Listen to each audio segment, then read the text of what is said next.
Welcome to everybody. I'm so happy to see this good crowd. And there's some of my friends from Marion and Sienna. I'm happy to have you, Joe.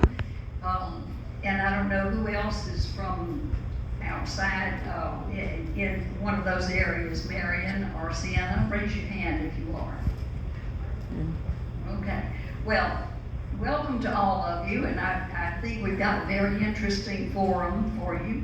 And I'm happy that as many people as have come, and I hope there'll be more to trickle in now and then. But this forum is very, very important, and I think that we all need to realize that the elections are on June 7th, which is just around the corner, and it's just my pleasure to try to help you get to know some of these candidates.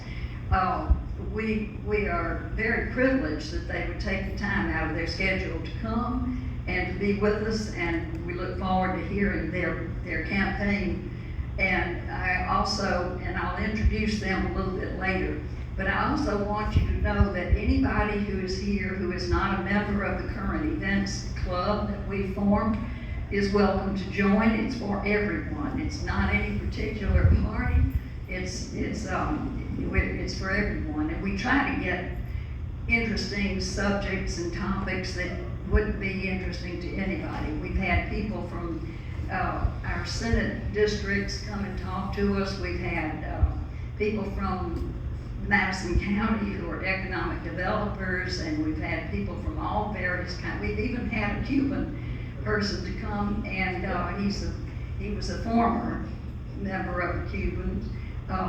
Lived in Cuba, and he was one of those who, interestingly enough, was involved in the Bay of Pigs invasion, and he had some interesting tales to tell. So we've had a lot of interesting things, and we've had also a member of Parliament who was a member of Parliament for 12 years in the UK. He's been here a couple times to talk to us. We used to have to meet in a yard. And now we're back after COVID. We're back here in the activities room, so we're pleased to be able to meet together here. And if anyone has an interesting subject that they want me to look at and see if we can get a speaker for that topic, just let me know, and I will try to do it. This Congressional District 3 has been reconfigured, but it's basically the same as it was before. It hadn't changed all that much, but we're still excuse me, in that Congressional District 3. We have 4 people who are running. Michael Guest is the incumbent, Michael Cassidy, and Thomas Griffin. I'm sorry.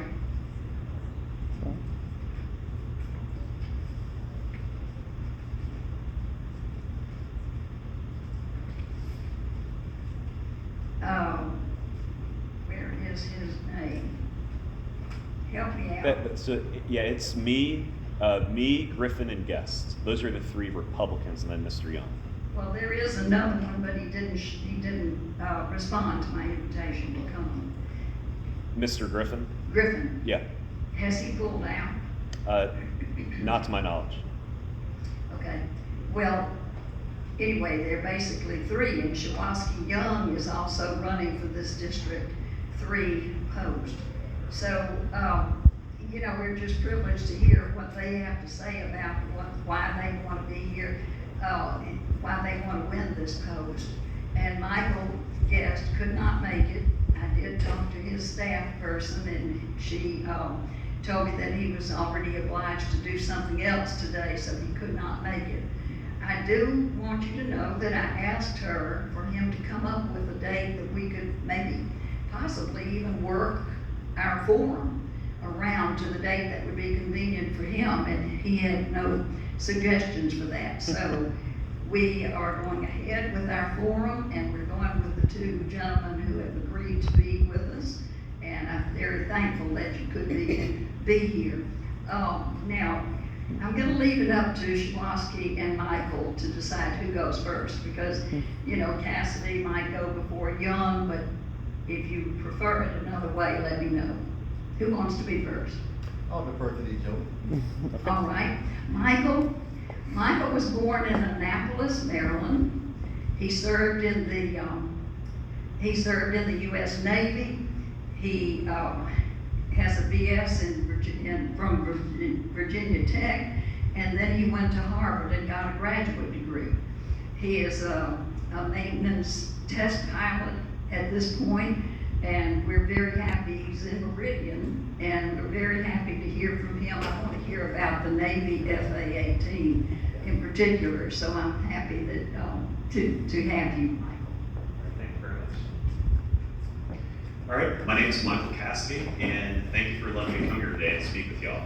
I'm originally, as you may have been able to tell, not from Mississippi. I grew up in Virginia, and I was in Virginia, in Northern Virginia, in high school when the attacks of September 11th happened. And when that happened, I would go by the Pentagon every day on my way to school, to and from school, and I'd see that blackened outer shell of the Pentagon, and I knew right then and there that I wanted to. Oh yeah, of course. Still use the microphone then? Yes. Okay. So it was then that I knew that I wanted to serve our nation. I decided that I wanted to join the military to serve our nation, and I thought, well, what's the coolest thing you can do in the military? And I thought, well, flying jets would be pretty cool. So I ended up signing up for the Navy, not the Air Force, but the Navy. And with a bit of luck, with a bit of hard work, I was fortunate enough to get a pilot slot, and then also to be able to fly F-18s for the Navy. So that's the fighter planes flying on and off aircraft carriers. It was quite an experience, and I had a great time doing it.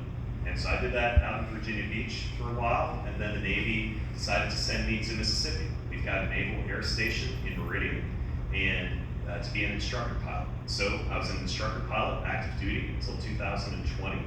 Got off active duty, but I stuck around Mississippi. I like it here, and I still serve as a test pilot. That's my civilian job on base, and then I serve as an instructor pilot in the Navy Reserves. So Mississippi, we've got a pretty good thing going. We've got one of the most conservative states in the country. We've got one of the most conservative districts in the country. But the negative part about that is that we've got somebody representing us, Michael Guest, who really isn't all that conservative. And I don't have any political background. I was, again, in the military my whole adult life. But I first started paying attention to Michael Guest about a year ago when he voted for the January 6th Commission. He was one of 35 Republicans, the only Republican in the Mississippi delegation who actually voted for the January 6th Commission, which in its very first paragraph, it says, it calls everybody who was up there domestic terrorists. And Michael Guest voted for that. He's a Republican, and he voted for that. He has said nothing about the people that are being held as political prisoners up in D.C. With some overreach by the Department of Justice. He's not lifted a finger, he's not said anything. And that's something that if I were up there, I'd be saying something. Because that ain't right for people to be held without their due process. It's in the Bill of Rights, and it should be something that we adhere to as Americans. Something else about Michael Guest, something about Mississippi. One of the great things that we can say, that we can be proud of for Mississippi, is that a couple years ago we made a state law here about abortion that made its way up to the Supreme Court, and it looks like that's the reason, if the leak is accurate, that Roe v. Wade's about to be overturned. And we can thank the people in our legislature, our governor, for getting that signed, getting that through, and hopefully getting Roe v. Wade overturned. So if Mississippi is such a conservative state that we're pushing for Roe v. Wade to be overturned, why do we have a representative who's voting to fund Planned Parenthood? Because that's what Michael Guest has done. He's had 2 votes that have given over $1 billion of funding to Planned Parenthood, which is the nation's largest provider of abortions. I pledge to you, I pledge to everybody in the district, that I will never vote for a bill that gives even a penny of federal taxpayer dollars, or really a penny of any money, to Planned Parenthood to fund abortions. Speaking of money, just recently, I don't know if y'all saw in the news, but Congress gave about $40 billion to Ukraine. That's on top of another $14 billion that they gave to Ukraine a couple months ago. This money doesn't have any oversight whatsoever. It's just they released the bill about 2 p.m. and then they all signed it about 8 p.m. And Michael Guest was one of those people. We got 30 trillion in debt. We've got inflation that's higher than it's been in decades. We got shortages, whether it's infant formula or other important supplies for businesses here. We got a border that has absolutely no security, and yet Michael Guest, as well as pretty much every Democrat, if not them all, and then about 150 Republicans in the House, they all voted for this money because they don't care. It doesn't affect them if there's high inflation. It doesn't affect them if they don't have, if gas and diesel prices go up. But it affects us. It affects the people, and we can't have representatives that will just spend our money willy-nilly. That's something that it's not just for our current, for the current health of the nation, it's for the future health of the nation. That if we keep on spending how we're going, we were 20 trillion in debt, which that seems like a huge number. Just a few years ago, now we're at 30 trillion in debt. What's gonna happen when we're 40 trillion? What's gonna happen when our interest payments rise to be $500 billion, being $1 trillion a year? We're not gonna be able to afford things like military, we ain't gonna be able to afford Social Security or Medicare or any other things that the federal government does, because we're not gonna be able to borrow money from anybody at any sort of decent interest rates, because we have proven to be an unserious government fiscally. Michael Guest has a 67% rating from a fiscal conservative group called Club for Growth, because he's voted for some of these big spending bills that have gotten us to the point where we are today. I pledge to use that. I'll be a fiscal conservative up in DC.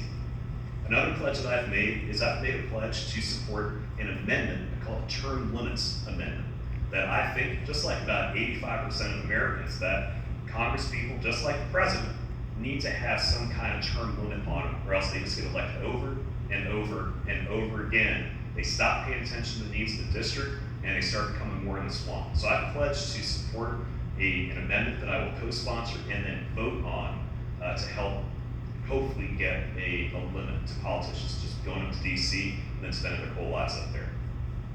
Ultimately, what this whole race comes down to is it comes down to, do you think that the country is on the right path, or do you not think the country is on the right path?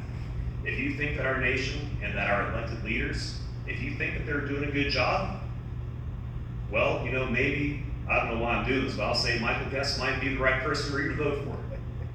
But if you're like me, and if you're like the vast majority of Americans that think that the people in DC are not doing a good job, that we don't have somebody from Mississippi in Congress who's actually fighting for some America First conservative values, then we need to get somebody else in there.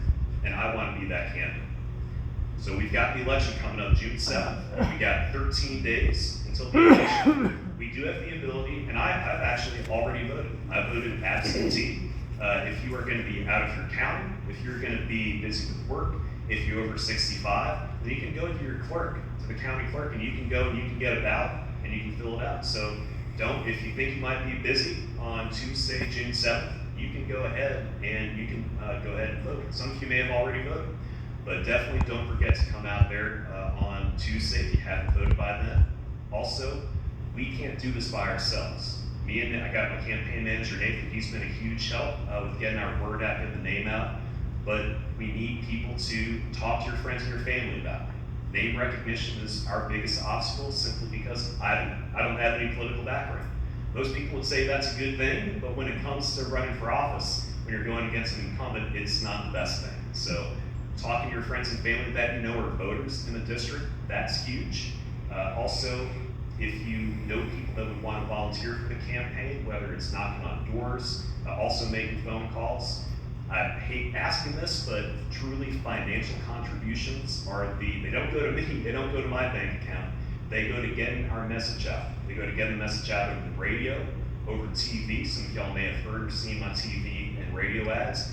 More money to the campaign allows those ads to go out and allow more people to hear about us. But the number one thing is to vote, either absentee or on June 7th. So thank you for y'all's time and consideration. I'd be happy to take any questions if anybody has one. Yes, ma'am.